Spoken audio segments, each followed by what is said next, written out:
AIADMK party ఢిల్లీకి దాసోహమైందని Tamil Nadu CM Stalin విమర్శించారు. ఒక ద్రవిడ పార్టీ ఈ స్థాయికి దిగజారిపోవడం తన నిరాశపరిచిందన్నారు.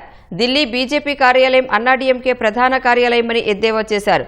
పుదుకొట్టైలో ఎన్నికల ప్రచారంలో పాల్గొన్న స్టాలిన్ ఈ నెల 23న జరగనున్న శాసనసభ ఎన్నికలను ఢిల్లీ, తమిళనాడు మధ్య జరుగుతున్న పోరుగా అభివర్ణించారు.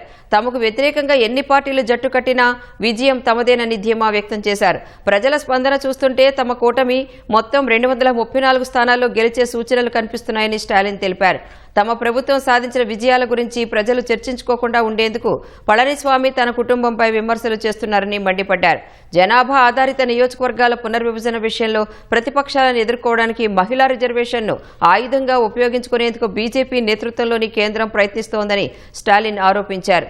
మహిళలు గృహోపకరణాలు కొనుగోలు చేసేందుకు తాము ప్రకటించిన 8,000 రూపాయల కూపన్లు స్థానిక ఆర్థిక రంగాన్ని మరింత బలోపేతం చేస్తుందని స్టాలిన్ విశ్వాసం వ్యక్తం చేశారు.